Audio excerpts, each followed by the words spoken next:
Well, hello, and welcome back to Coffee Break Blogging, where we're going to continue on our series to creating and growing a profitable blog-based information business online. Now, we're in phase 2 of our overall journey to creating this information business. And phase 2 is all about creating our platform. And we're at the very beginning of that. And in this episode, we're going to talk about how to pick the right domain name for your blog. Certainly an important point that you want to get right at the very beginning. Now, I will say, you don't absolutely have to get it right. I have changed my domain name. My site is now blogmarketingacademy.com, but it did not start out that way. Actually, originally, the idea behind my current site started out as webbyonline.com. Kind of an interesting one. I think it was an idea that I came up with off the Webby Awards, which I don't even know if they still do.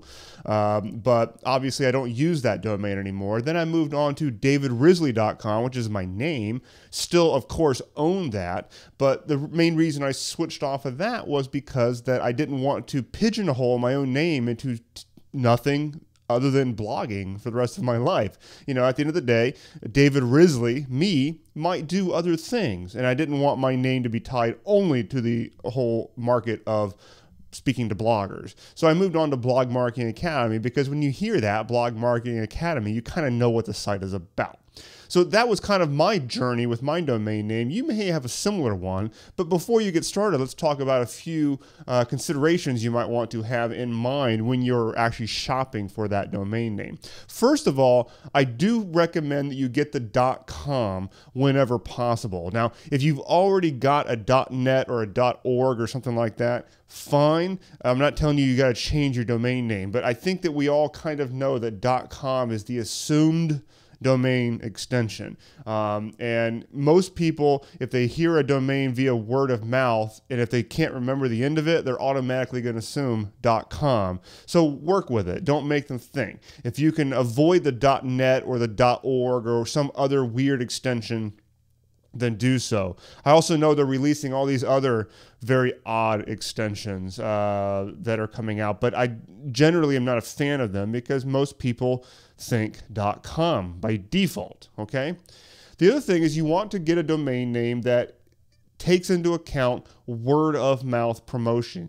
In other words, it needs to be easy to say. You want to make sure that it's not a difficult domain to spell. You want to make sure that it doesn't have a hyphen in it, because hyphens, when you say it, it's almost like you have to type in blah, blah, blah, hyphen something. I mean, it's very odd.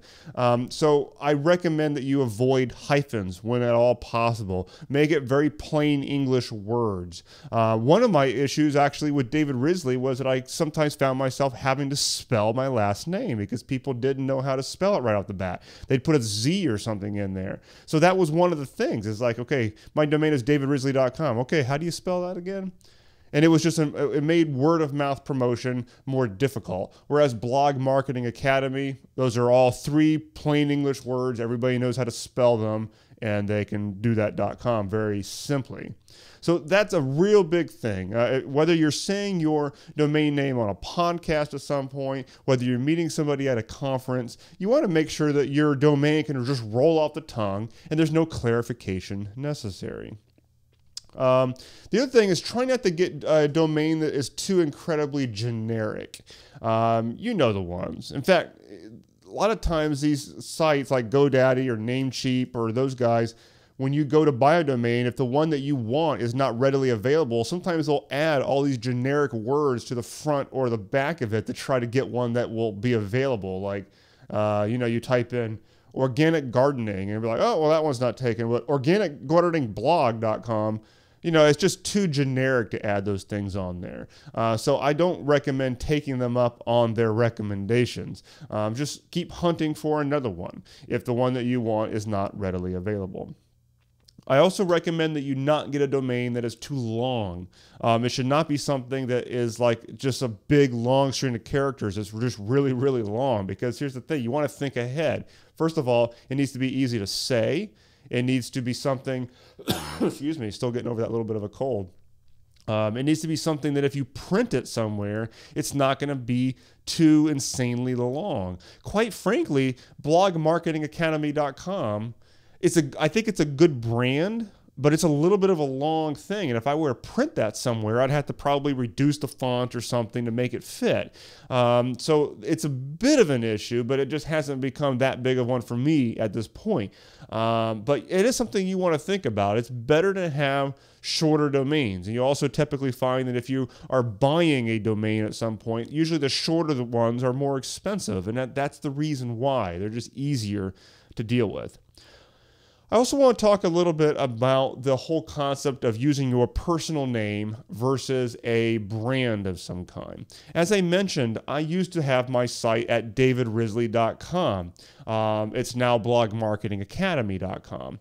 So I went from a personal name into a brand. Now, I have friends of mine who went the other direction. For example, my friend Chris Ducker used to be virtualbusinesslifestyle.com, and he went from that to chrisducker.com. And he and I have talked about it because while I went one direction, he went the exact opposite. So there's not like there's any one way to go. If there were, everybody would be doing it. Everybody has a different reason for it. But my reason for it was that I did not want to pigeonhole my personal name into one particular market.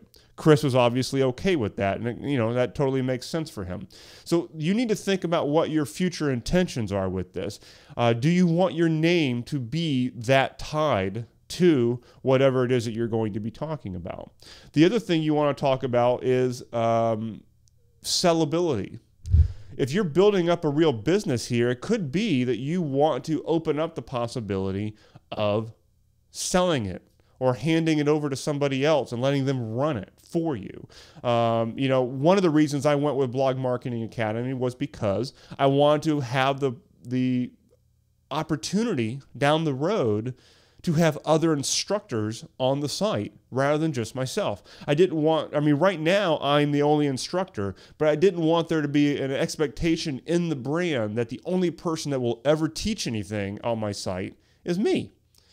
So that was one reason why I moved away from davidrisley.com. Obviously, if it were davidrisley.com, they assume that every single thing is going to be always me, which of course right now it is, but in the future, maybe there will be other people here. So that was part of my considerations. You need to look into what your future intentions are. Do you want it to be sellable? Obviously, you're not going to sell your name off to somebody else, but if it was an independent brand, then you could do that. Excuse me. At the end of the day, like I said, this is not a decision that you need to get right from the get-go because these things only cost about $10 a year. You can change them. It's just that as you build more momentum, it becomes more difficult to change your domain later. I changed it after I already had a fair amount of traffic, and it worked out. I mean, you just do a 301 redirect on everything, and you're not going to lose that much traffic, and I certainly didn't. My site did not lose a beat when I switched domain names. But at the end of the day, it is better that you don't have to do it.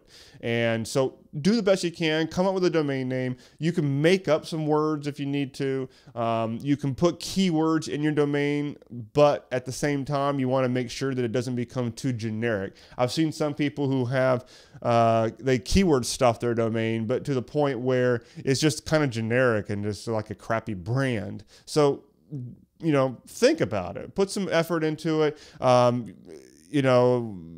You could buy a few of these things. They're not that expensive, and just see what you come out with. Okay. So that is basically all I could possibly give to you about the subject of choosing your own domain name. I definitely do recommend that you get one because I know some people are hosting on WordPress.com or Blogger or one of these guys.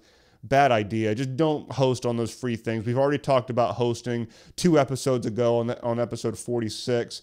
But going along with having your own host, you definitely want to have your own domain name that you own and control. And by the way, as a little aside, if your personal name is still available as a .com, buy it, even if you don't intend on using it right away. It's just good. It's just a good asset to have. I bought the 2 domains for my 2 children before they were even born. And I keep renewing those things every year, and I will. Who knows if they'll ever use them, but it's just one of those things that's just good to have these days. All right. So that's the subject of domain names. Now, related to this is obviously the idea of a brand and how to create a brand, because the domain is definitely a very core component of that. So in the next episode, in episode 49, we're going to be talking about how to create a brand and the 4 elements of an essential brand. Okay, so I will see you then on the next episode of Coffee Break Blogging. Talk to you soon.